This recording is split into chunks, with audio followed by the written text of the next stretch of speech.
2024년 12월 31일 밤 11시 30분 한 자매님이 교회 기도실에 혼자 앉아 계셨습니다.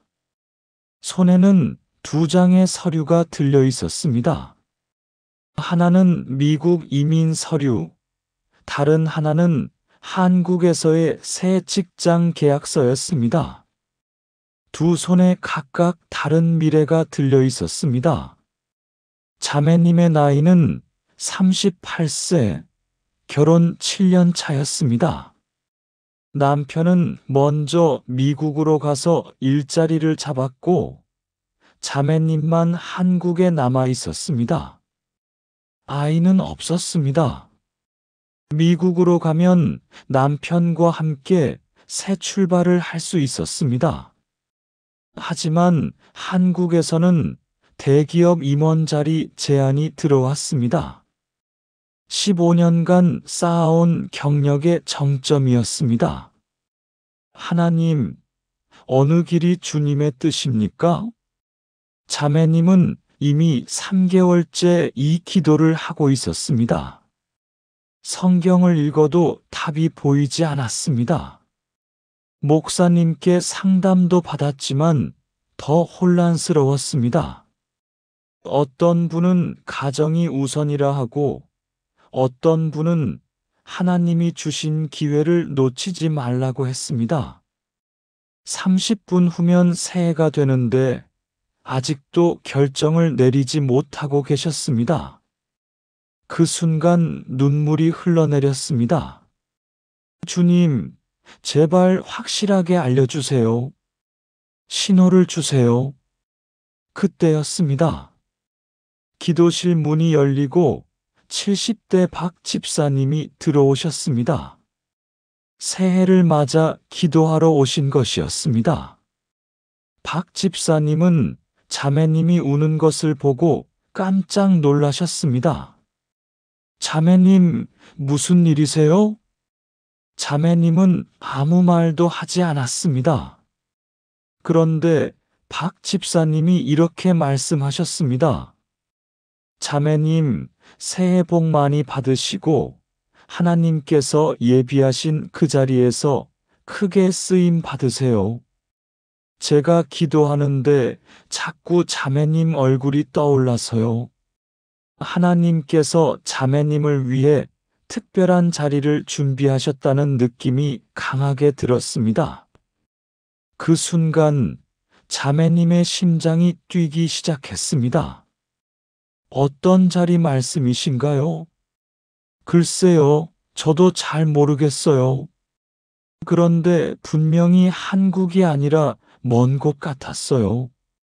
그리고 자매님이 거기서 아주 많은 사람들을 돕고 계시더라고요. 자매님은 그 말을 듣는 순간 온몸에 전율이 흘렀습니다. 박 집사님은 자매님의 상황을 전혀 모르셨습니다. 이민 얘기도, 미국 남편 얘기도 전혀 모르셨습니다. 그런데 정확히 그 내용을 말씀하신 것입니다. 자매님은 그날 밤 결정을 내렸습니다.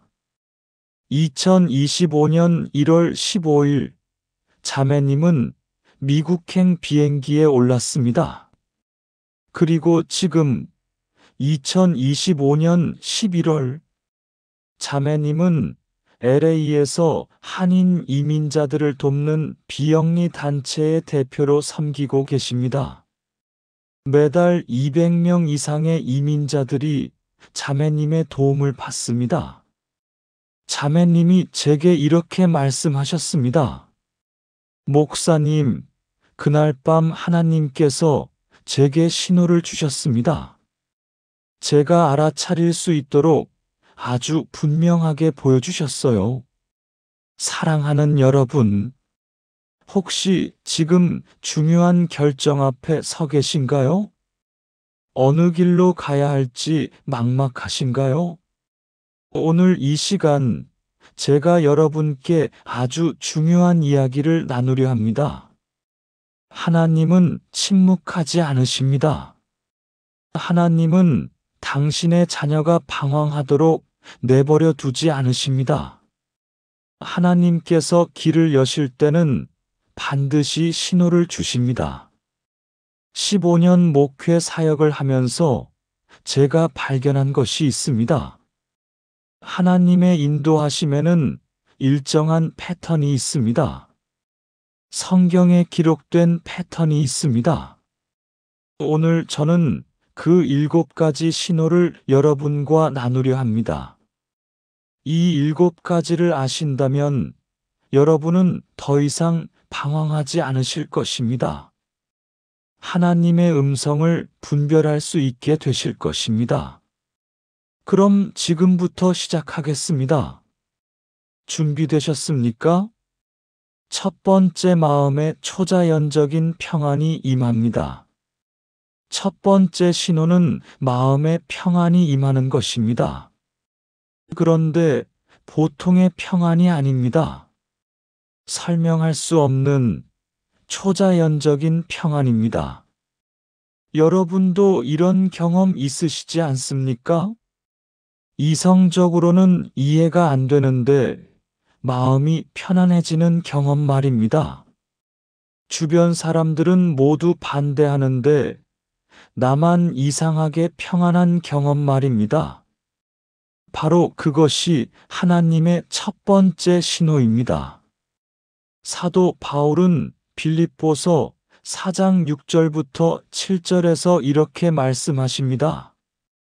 아무것도 염려하지 말고 다만 모든 일에 기도와 간구로 너희 구할 것을 감사함으로 하나님께 아뢰라.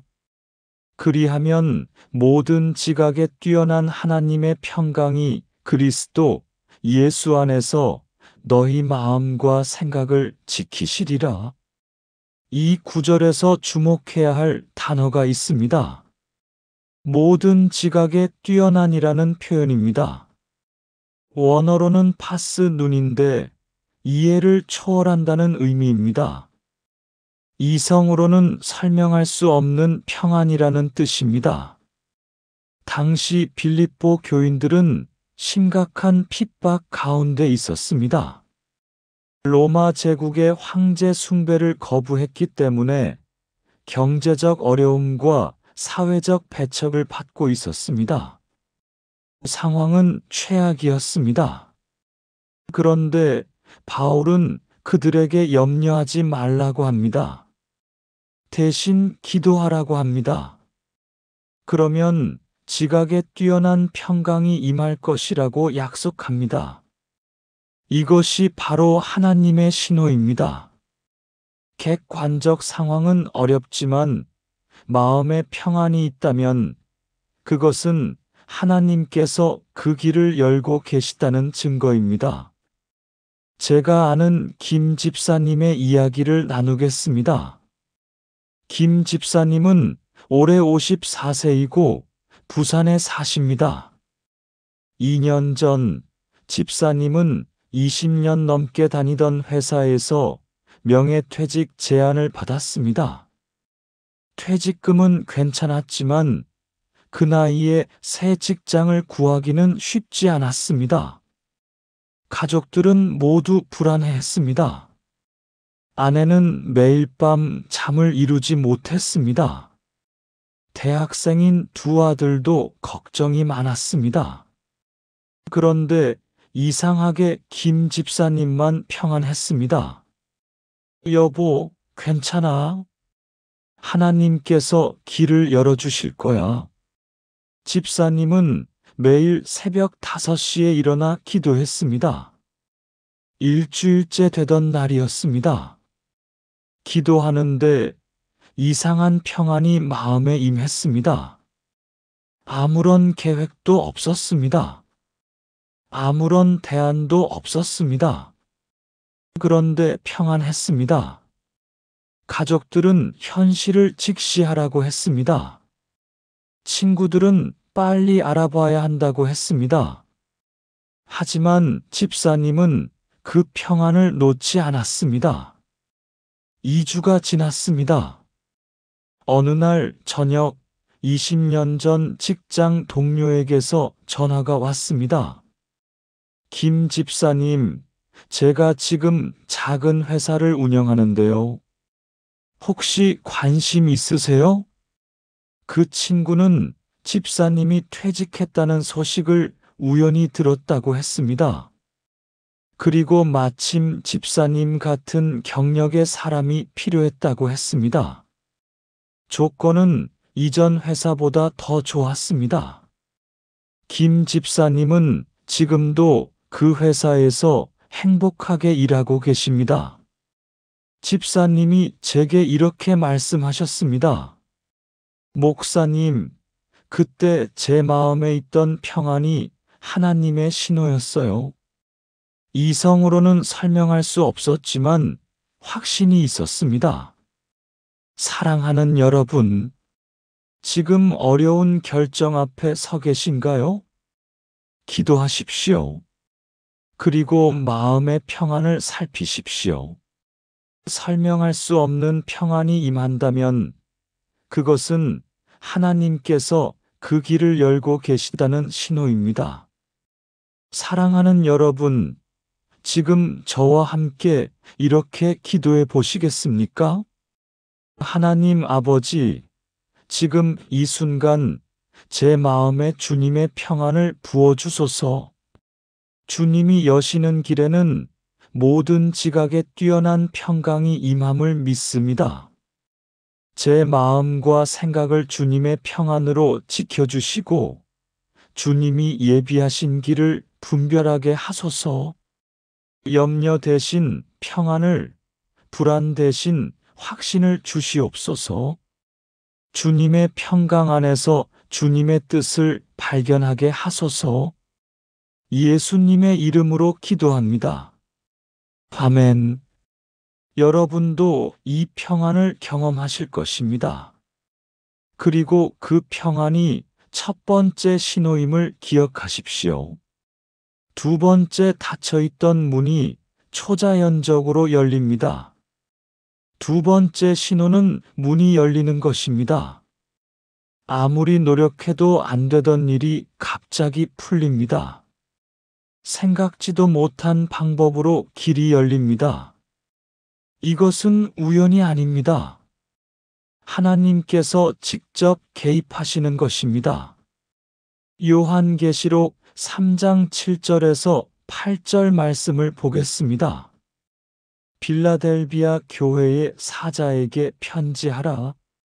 거룩하고 진실하사 다윗의 열쇠를 가지신 이곳 열면 닫을 사람이 없고 닫으면 열 사람이 없는 그가 이르시되 볼지어다 내가 내 앞에 열린 문을 두었으되 능히 닫을 사람이 없으리라. 이 구절은 아주 강력한 약속입니다. 다윗의 열쇠는 왕국의 열쇠, 즉 절대적 권세를 의미합니다. 예수님께서 그 열쇠를 가지고 계십니다. 그분이 여시면 아무도 닫을 수 없습니다. 그분이 닫으시면 아무도 열 수 없습니다. 빌라델비아 교회는 작은 교회였습니다. 힘이 적었다고 성경은 말합니다. 주변의 큰 유대교 회당들이 그들을 핍박했습니다. 그들은 사회적으로 고립되어 있었습니다. 그런데 예수님은 그들 앞에 열린 문을 두셨다고 말씀하십니다.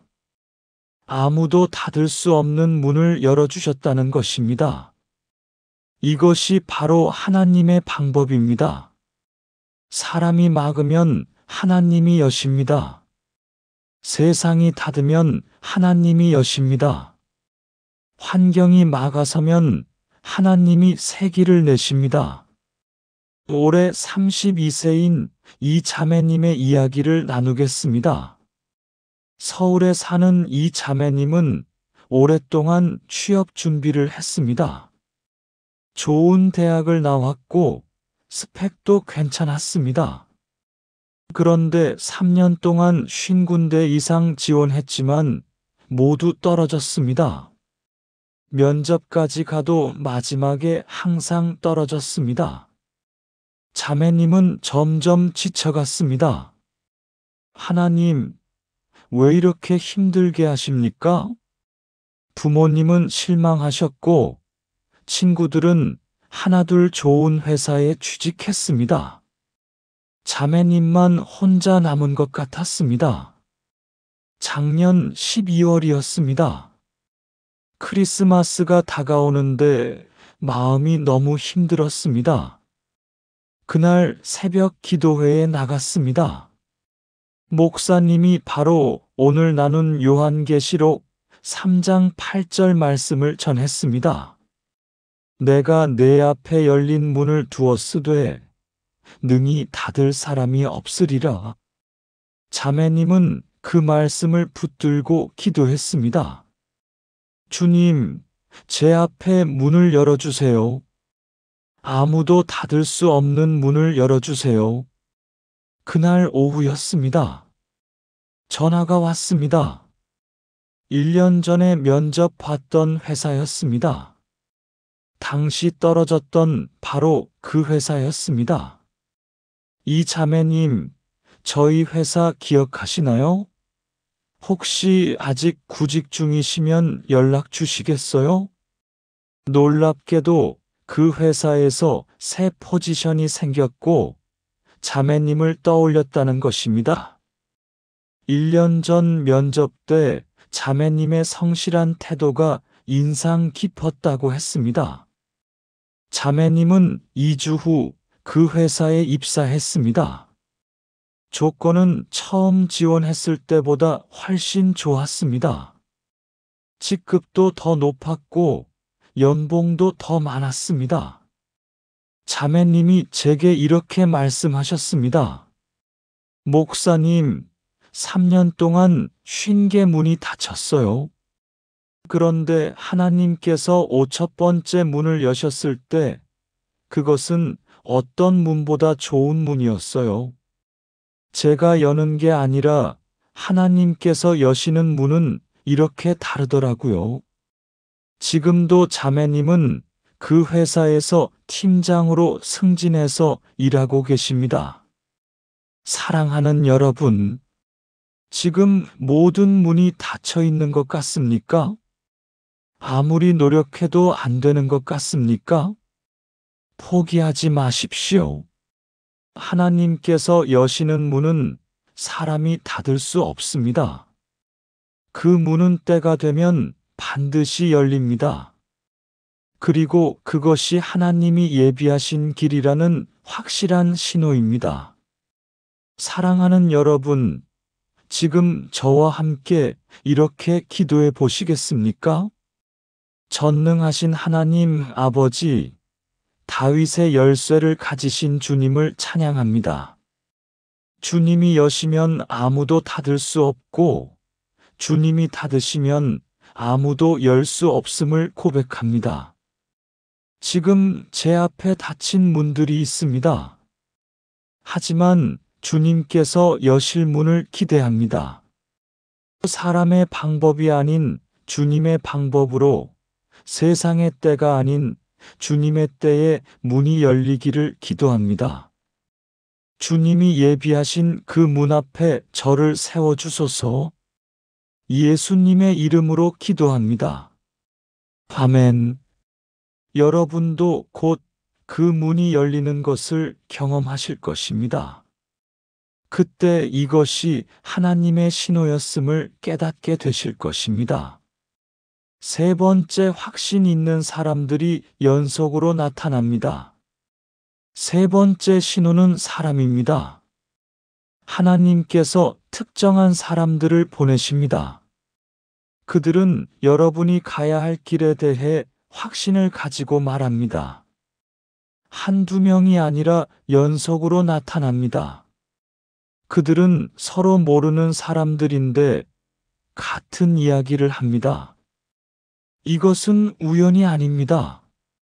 하나님께서 그들을 통해 말씀하시는 것입니다. 잠언 11장 14절 말씀을 보겠습니다. 모략이 없으면 백성이 망하여도 모사가 많으면 평안을 누리느니라.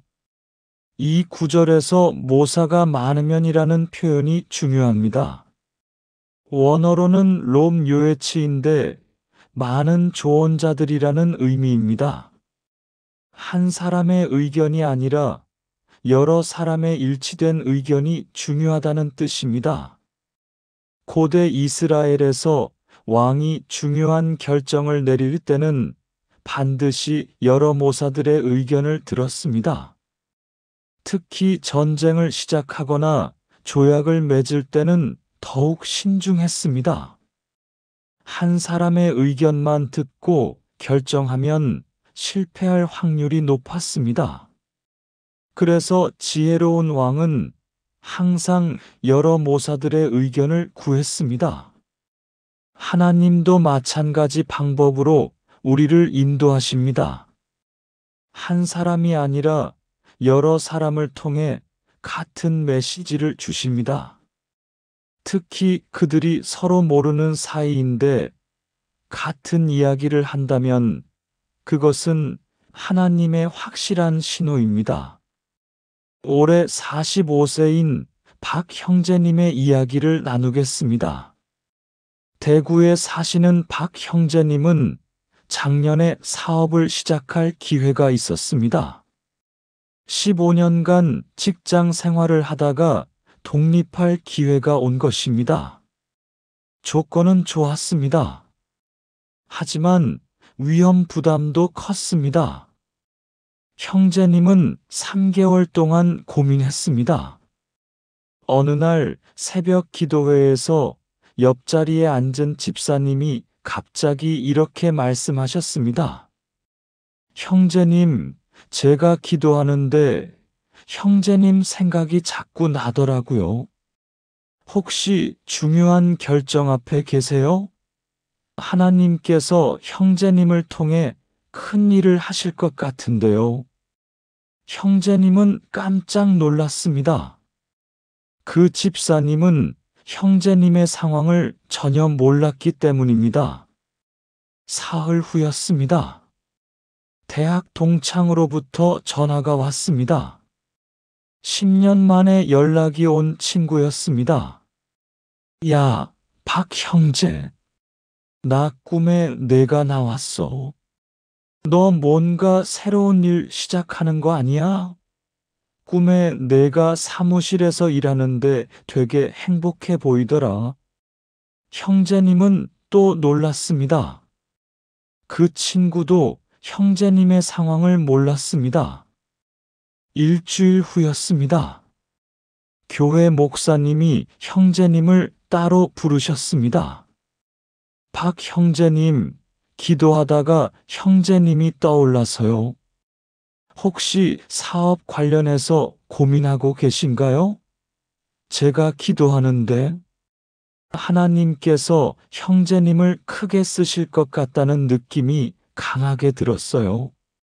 형제님은 그 순간 확신을 얻었습니다. 서로 전혀 모르는 세 사람이 일주일 사이에 같은 이야기를 한 것입니다. 형제님은 그달 말에 사업을 시작했습니다. 처음 6개월은 힘들었습니다. 매출도 적었고 직원 월급 주기도 빠듯했습니다. 하지만 형제님은 포기하지 않았습니다. 그 세 사람의 말이 하나님의 신호였다고 믿었기 때문입니다. 1년이 지났습니다. 사업은 안정되기 시작했습니다.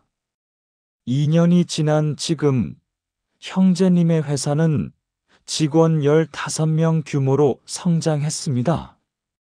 작년 매출은 30억이었습니다. 형제님이 제게 이렇게 말씀하셨습니다. 목사님, 그때 세 분이 일주일 사이에 같은 이야기를 하셨을 때 저는 깨달았어요. 이것이 하나님의 신호구나. 하나님께서 여러 사람을 통해 제게 확신을 주시는구나. 지금도 형제님은 사업의 수익 중 30%를 선교와 구제에 사용하고 계십니다. 사랑하는 여러분, 주변 사람들이 여러분에게 무슨 이야기를 합니까? 특히 서로 모르는 사람들이 같은 이야기를 한다면 주목하십시오. 그것은 하나님께서 그들을 통해 말씀하시는 것입니다. 한두 명이 아니라 여러 명이 확신을 가지고 말한다면 그것은 하나님의 확실한 신호입니다. 사랑하는 여러분, 지금 저와 함께 이렇게 기도해 보시겠습니까? 사랑의 하나님 아버지, 모략이 없으면, 백성이 망하나 모사가 많으면 평안을 누린다는 말씀을 감사합니다. 주님께서 확신 있는 사람들을 제 삶에 보내주시고 그들을 통해 주님의 뜻을 분별하게 하소서. 한두 사람이 아니라 여러 사람이 일치된 조언을 줄 때 그것이 주님의 음성임을 알아듣게 하소서. 주님께서 보내신 사람들의 말을 귀 기울여 듣게 하시고 그 안에서 주님의 인도하심을 발견하게 하소서. 예수님의 이름으로 기도합니다. 아멘. 여러분도 곧 그런 사람들을 만나게 되실 것입니다. 그들이 하나님께서 보내신 메신저임을 알아보십시오. 네 번째 성경 말씀이 살아서 뛰어옵니다. 네 번째 신호는 말씀입니다. 성경을 읽는데 특정 구절이 눈에 들어옵니다. 마음에 강하게 와닿습니다. 그 말씀이 바로 지금 여러분의 상황에 대한 하나님의 답입니다. 평소에는 그냥 지나쳤던 구절인데 갑자기 살아서 말을 겁니다. 이것은 성령님의 역사입니다. 히브리서 4장 12절 말씀을 보겠습니다. 하나님의 말씀은 살아있고 활력이 있어 좌우의 날선 어떤 검보다도 예리하여 혼과 영과 및 관절과 골수를 찔러 쪼개기까지 하며 또 마음의 생각과 뜻을 판단하나니. 이 구절의 핵심은 살아있고 활력이 있어라는 표현입니다. 원어로는 존 카이 에네르게스인데 살아서 능력 있게 활동한다는 의미입니다. 성경은 단순한 책이 아닙니다. 살아있는 책입니다. 하나님의 영이 그 말씀 안에 살아계십니다. 히브리서가 쓰인 당시는 유대교로 돌아가려는 유혹이 많았던 시기였습니다. 초대교회 성도들은 핍박을 받고 있었습니다. 그들은 예수님을 믿는 것이 맞는지 혼란스러워했습니다. 그때 히브리서 저자는 말씀의 능력을 강조합니다. 말씀이 살아있어서 우리 마음 깊은 곳까지 들어간다고 합니다. 마음의 생각과 뜻을 판단한다고 합니다. 이것이 바로 하나님께서 말씀으로 우리를 인도하시는 방법입니다. 말씀을 읽을 때 성령님께서 특정 구절을 강조하십니다. 그 말씀이 우리 상황에 딱 맞게 적용됩니다. 올해 61세인 최 집사님의 이야기를 나누겠습니다. 인천에 사시는 최 집사님은 2년 전 큰 병을 앓았습니다. 암 진단을 받았습니다. 의사는 6개월이라고 했습니다. 항암 치료를 받아도 1년을 넘기기 힘들다고 했습니다. 집사님은 처음에는 절망했습니다. 아직 하고 싶은 일도 많았고 손주들도 보고 싶었습니다. 하나님, 왜 저를 이렇게 일찍 데려가시려 합니까? 어느 날 새벽 집사님은 성경을 펼쳤습니다. 평소에 읽던 성경이었습니다. 시편 91편을 읽고 있었습니다. 그런데 16절이 갑자기 눈에 들어왔습니다. 내가 그를 장수하게 함으로 그를 만족하게 하며 나의 구원을 그에게 보이리로다. 집사님은 그 구절을 읽는 순간 심장이 뛰기 시작했습니다. 장수하게 함으로라는 말씀이 마음에 강하게 와닿았습니다. 집사님은 그 말씀을 붙들고 기도했습니다. 하나님, 이 말씀이 저를 위한 말씀입니까? 장수하게 하신다는 이 약속이 저를 위한 것입니까? 기도하는데 확신이 생겼습니다. 이것이 하나님의 약속이라는 확신이었습니다. 그날부터 집사님은 매일 그 말씀을 고백했습니다. 아침에 눈 뜨면 하나님께서 나를 장수하게 하실 것이다라고 선포했습니다. 항암 치료를 받으면서도 그 말씀을 붙들었습니다. 6개월이 지났습니다. 집사님은 여전히 살아계셨습니다. 1년이 지났습니다. 암세포가 줄어들기 시작했습니다. 의사들이 놀랐습니다. 집사님, 이건 의학적으로 설명이 안 됩니다. 암세포가 거의 사라졌어요. 2년이 지난 지금 최 집사님은 완전히 회복되어 건강하게 지내고 계십니다.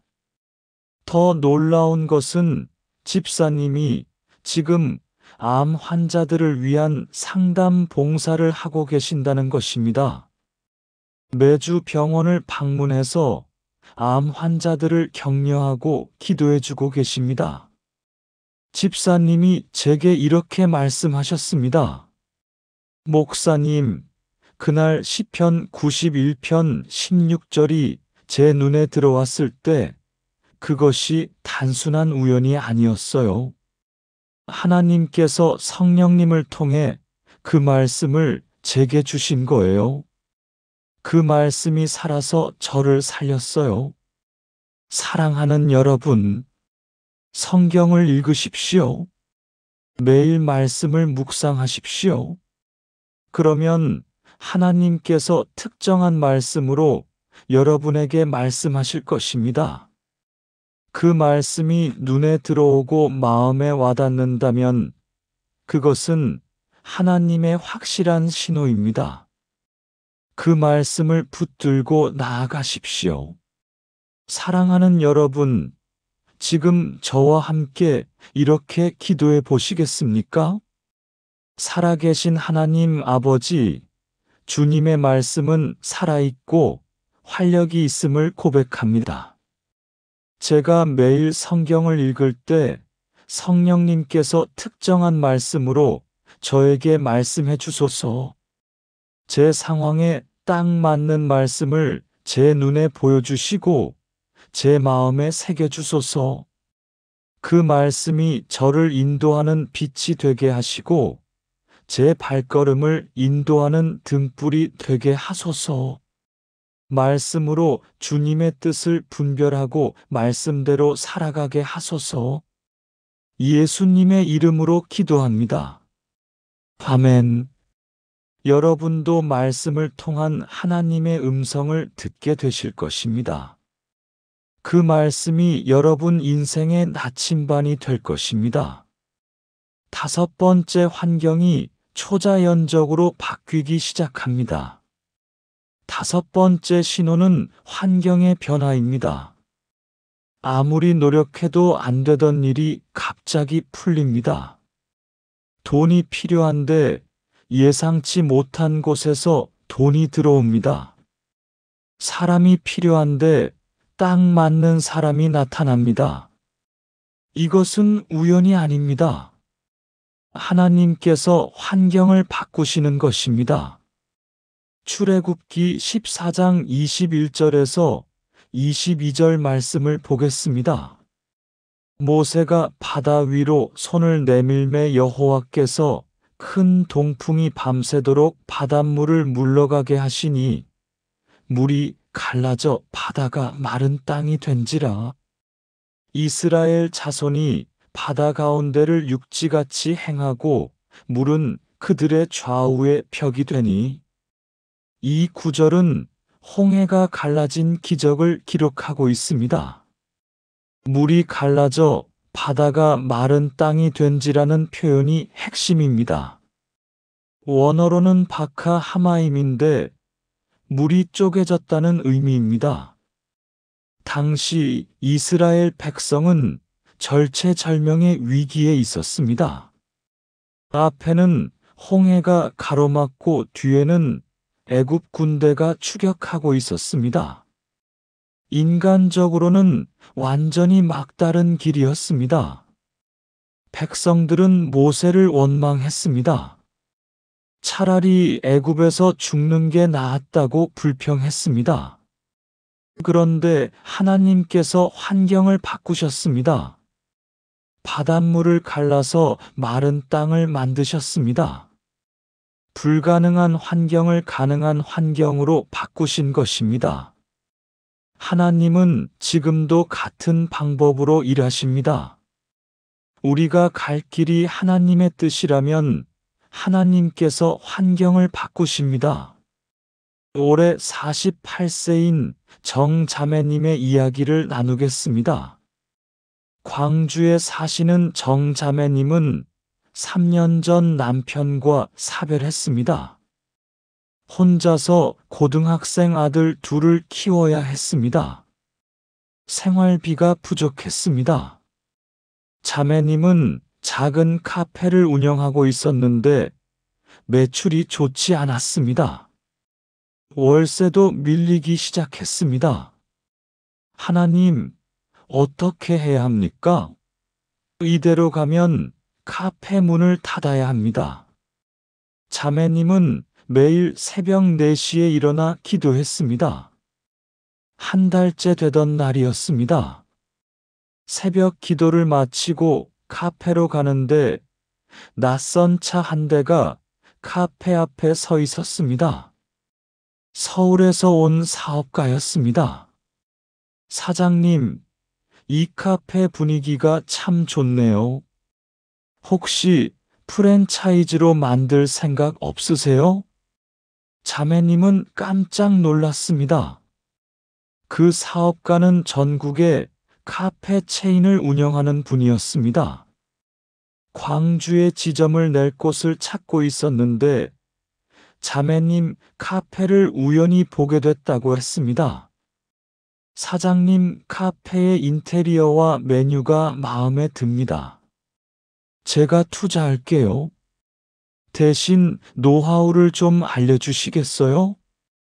자매님은 믿을 수 없었습니다.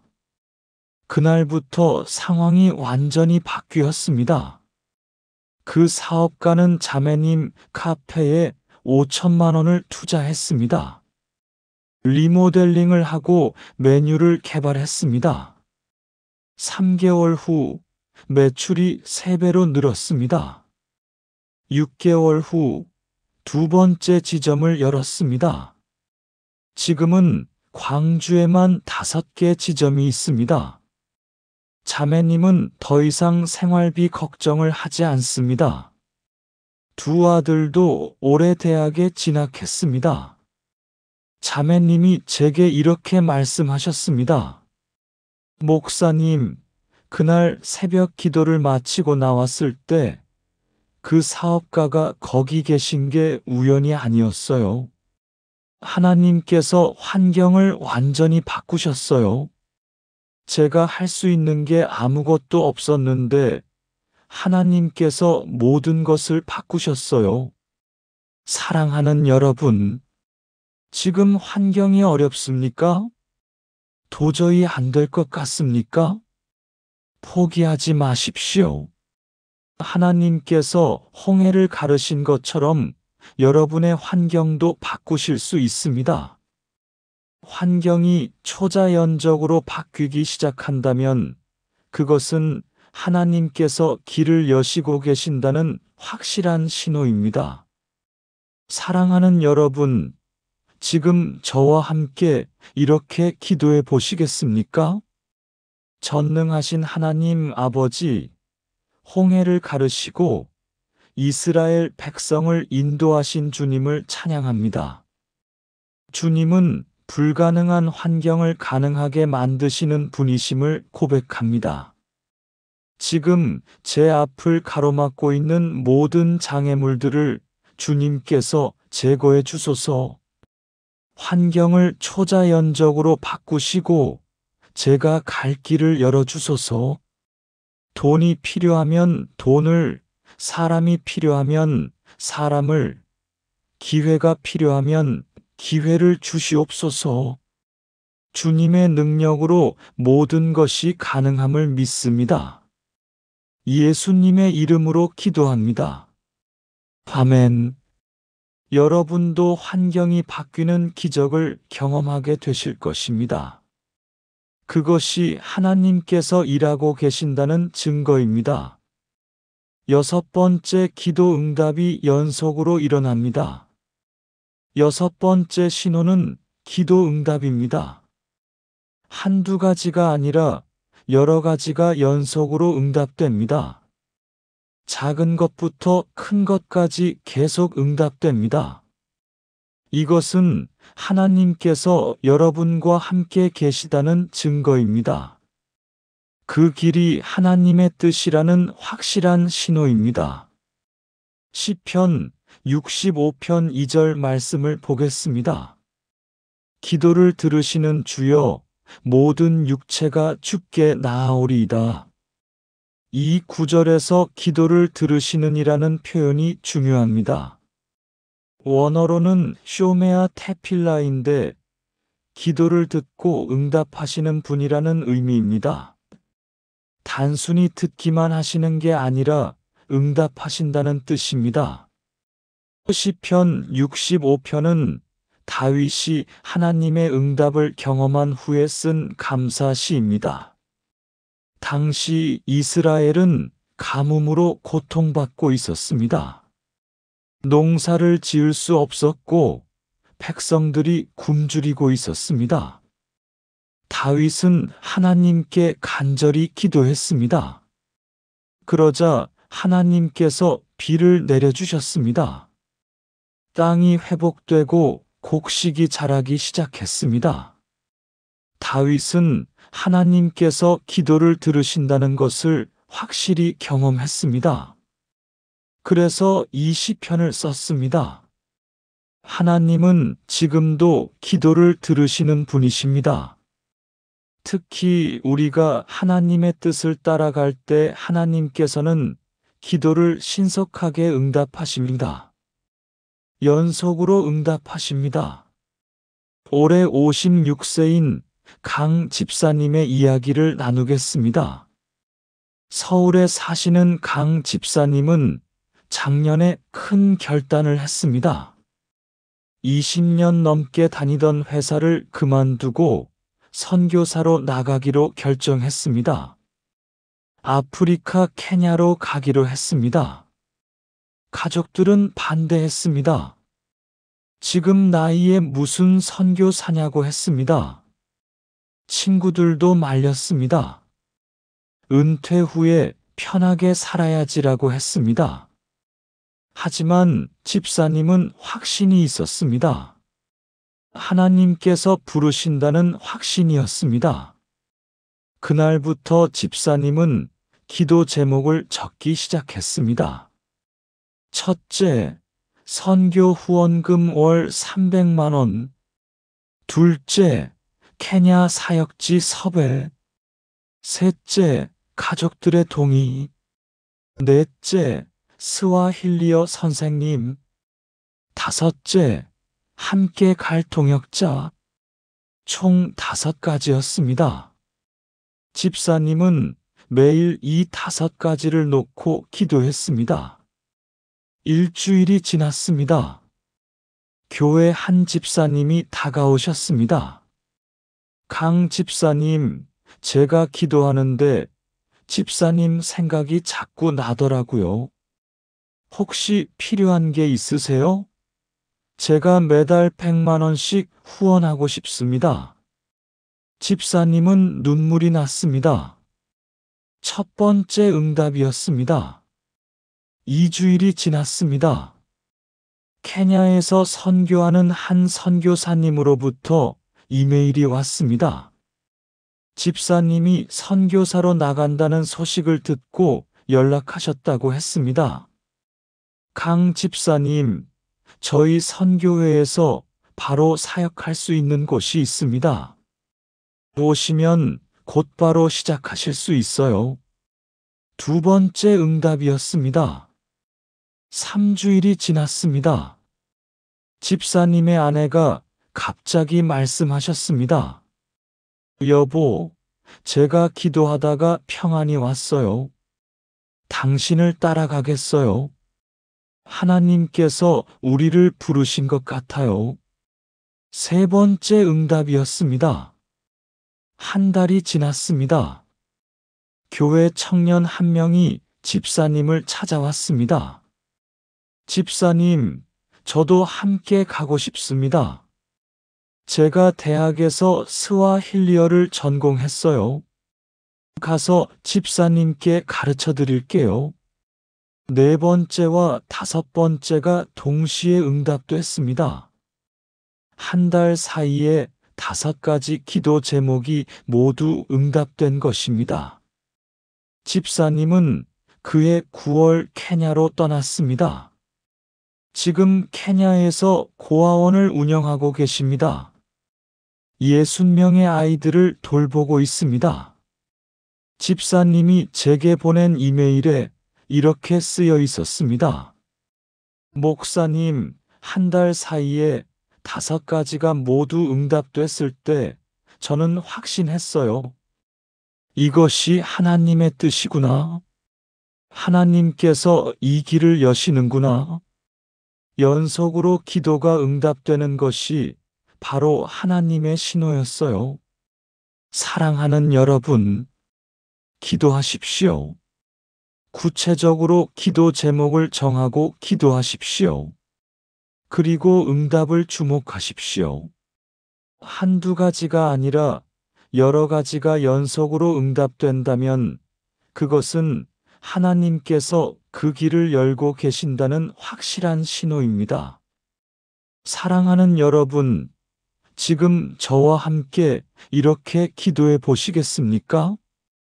기도를 들으시는 하나님 아버지, 주님은 기도를 듣고 응답하시는 분이심을 찬양합니다. 제 기도 제목을 주님께 구체적으로 아뢰고 주님의 응답을 기대합니다. 한두 가지가 아니라 연속으로 응답해 주셔서 이것이 주님의 뜻임을 확신하게 하소서.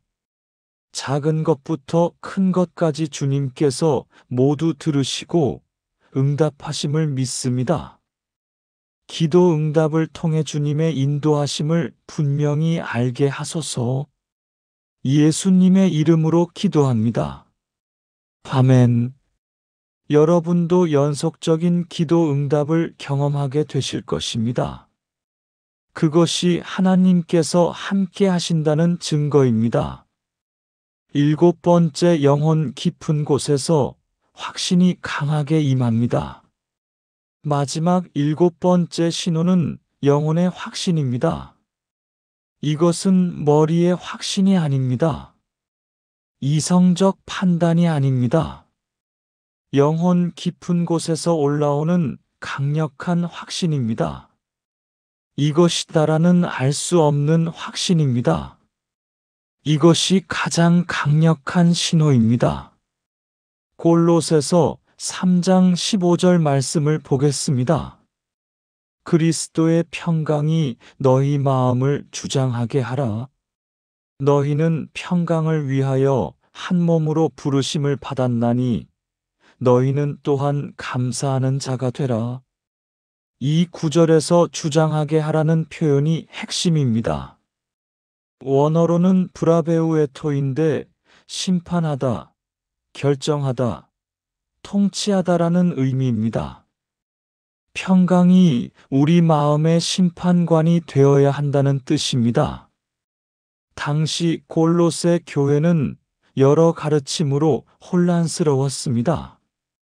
금욕주의자들은 엄격한 규칙을 요구했습니다. 영지주의자들은 신비한 지식을 강조했습니다. 유대주의자들은 율법 준수를 주장했습니다. 성도들은 무엇이 옳은지 알 수 없었습니다. 바울은 그들에게 평강을 심판관으로 삼으라고 말합니다. 평강이 있는 것이 하나님의 뜻이라는 것입니다. 마음에 평강이 있다면 그것이 옳은 길입니다. 평강이 없다면 그것은 하나님의 뜻이 아닙니다. 이것이 바로 영혼의 확신입니다. 올해 42세인 조 형제님의 이야기를 나누겠습니다. 부산에 사시는 조 형제님은 2년 전 인생 최대의 결정을 앞두고 있었습니다. 큰 회사에서 임원 제안이 들어왔습니다. 연봉은 지금의 2배였습니다. 조건은 완벽했습니다. 하지만 한 가지 문제가 있었습니다. 주말에도 일해야 했고 해외 출장이 많았습니다. 가족과 함께하는 시간이 거의 없어지는 것이었습니다. 형제님에게는 7살, 5살 두 딸이 있었습니다. 아내는 형제님의 결정을 존중한다고 했습니다. 친구들은 모두 가라고 했습니다. 이런 기회가 어디 있어? 당연히 가야지. 부모님도 찬성하셨습니다. 아이들은 금방 크는데 돈은 지금 벌어야지. 모든 사람이 그 길을 가라고 했습니다.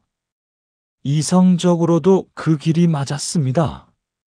하지만 형제님의 마음에는 평안이 없었습니다. 기도하면 할수록 불안했습니다.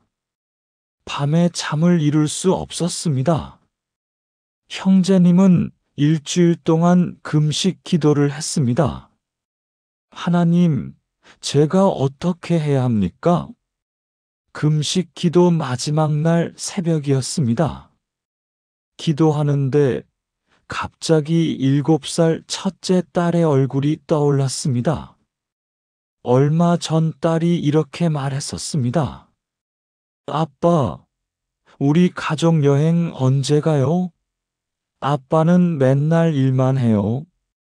그 순간 형제님의 눈에서 눈물이 흘러내렸습니다. 영혼 깊은 곳에서 확신이 올라왔습니다. 이것이 아니다. 내가 가야 할 길은 이것이 아니다. 형제님은 그날 오전에 회사에 전화했습니다. 죄송합니다. 제안은 감사하지만 거절하겠습니다. 상대방은 놀랐습니다. 조 형제님, 다시 한번 생각해 보시겠어요? 연봉을 더 올려드릴 수도 있습니다. 하지만 형제님은 확고했습니다. 아닙니다.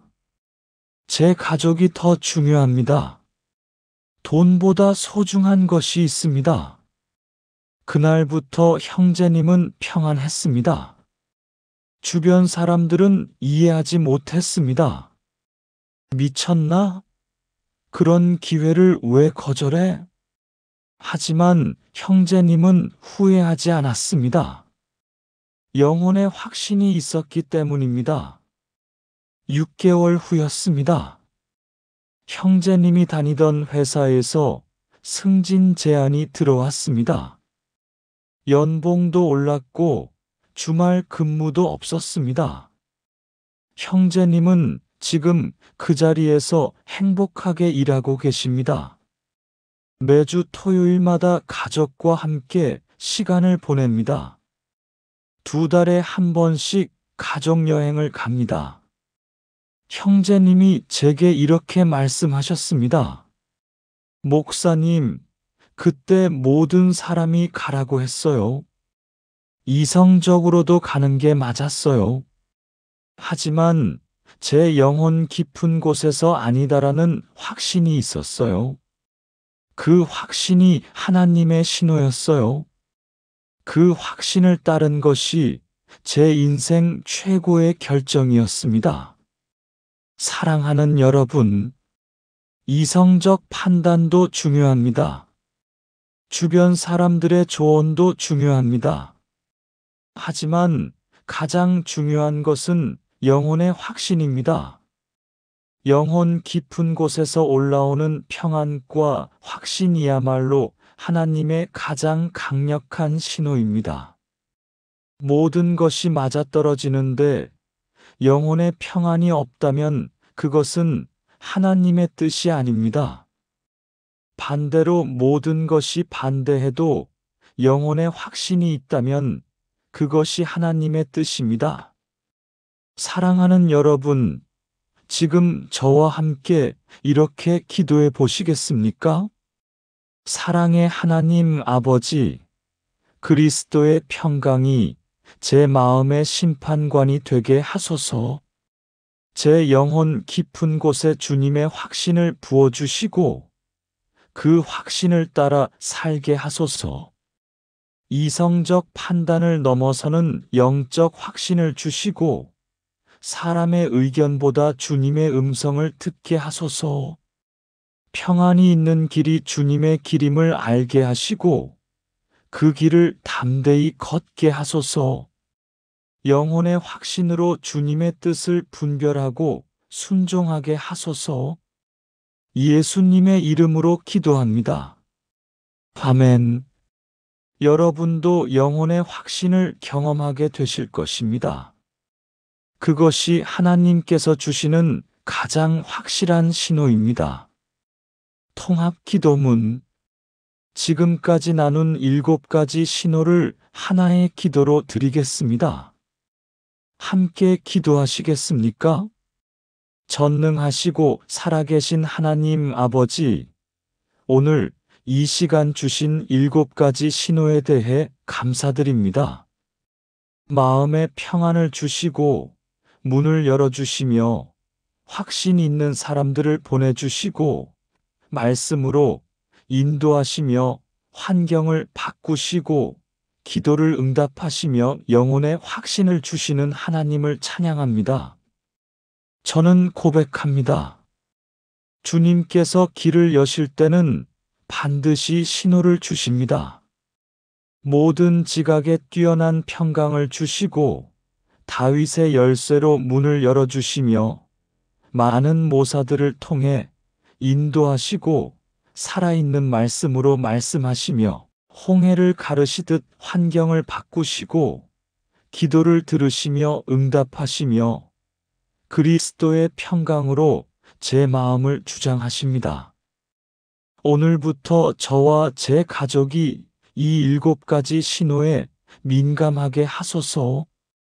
주님께서 주시는 평안을 놓치지 않게 하시고 주님께서 여시는 문을 알아보게 하시며 주님께서 보내신 사람들의 말에 귀 기울이게 하소서.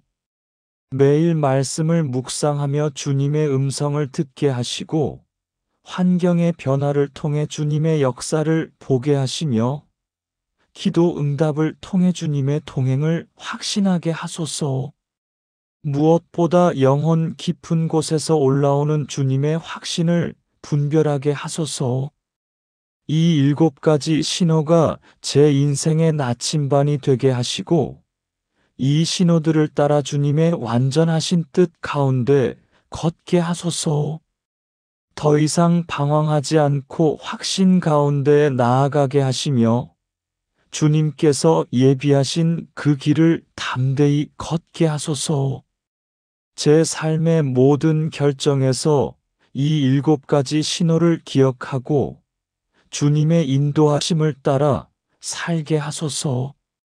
이 모든 것이 주님의 약속이요 주님의 방법임을 믿고 신뢰하며 의지합니다. 살아계신 예수 그리스도의 이름으로 기도합니다. 아멘. 마무리. 사랑하는 여러분, 오늘 우리는 하나님께서 길을 여실 때 나타나는 7가지 신호에 대해 나눴습니다. 첫째, 마음에 초자연적인 평안이 임합니다. 이성으로는 설명할 수 없는 평안이 마음에 임할 때 그것은 하나님의 신호입니다. 둘째, 닫혀있던 문이 초자연적으로 열립니다. 아무도 닫을 수 없는 문을 하나님께서 열어주실 때 그것은 하나님께서 예비하신 길입니다. 셋째, 확신 있는 사람들이 연속으로 나타납니다. 서로 모르는 여러 사람이 같은 이야기를 할 때 그것은 하나님께서 그들을 통해 말씀하시는 것입니다. 넷째, 성경 말씀이 살아서 뛰어옵니다. 특정 구절이 눈에 들어오고 마음에 강하게 와닿을 때 그것은 하나님의 직접적인 음성입니다. 다섯째, 환경이 초자연적으로 바뀌기 시작합니다. 불가능해 보이던 상황이 갑자기 풀릴 때 그것은 하나님께서 직접 개입하시는 것입니다. 여섯째, 기도 응답이 연속으로 일어납니다. 한두 가지가 아니라 여러 가지가 연속으로 응답될 때 그것은 하나님께서 함께 하신다는 증거입니다. 일곱째, 영혼 깊은 곳에서 확신이 강하게 임합니다. 이것이 가장 강력한 신호입니다. 영혼의 확신은 거짓말하지 않습니다. 사랑하는 여러분, 이 7가지를 기억하십시오. 지금 중요한 결정 앞에 서 계신가요? 이 7가지 신호를 하나하나 점검해 보십시오. 평안이 있습니까? 문이 열리고 있습니까? 확신 있는 사람들이 나타났습니까? 말씀이 살아 움직입니까? 환경이 바뀌고 있습니까? 기도가 응답되고 있습니까? 영혼의 확신이 있습니까? 만약 이 7가지 중 대부분이 예라면 담대히 나아가십시오. 그것은 하나님께서 그 길을 열고 계신다는 확실한 증거입니다. 하나님은 침묵하지 않으십니다. 하나님은 당신의 자녀가 방황하도록 내버려 두지 않으십니다. 하나님께서는 반드시 신호를 주십니다. 오늘 여러분이 이 7가지 신호를 분별할 수 있는 영적인 눈을 갖게 되시기를 축복합니다. 혹시 이 영상이 도움이 되셨다면 좋아요를 눌러주시고 구독 부탁드립니다. 댓글로 여러분의 간증도 나눠주세요. 여러분도 이런 신호를 경험하신 적이 있으신가요? 하나님께서 여러분에게 어떻게 말씀하셨나요? 여러분의 이야기가 다른 분들에게 큰 힘이 될 것입니다. 사랑하는 여러분, 하나님께서 여러분의 앞길을 인도하시기를 축복합니다. 하나님의 평안이 여러분의 마음을 지키시기를 축복합니다. 하나님께서 여시는 문으로 담대히 들어가시기를 축복합니다. 하나님의 음성을 분별하고 하나님의 뜻을 따라 살아가시기를 축복합니다. 오늘도 하나님의 인도하심 가운데 승리하시기를 축복합니다. 샬롬.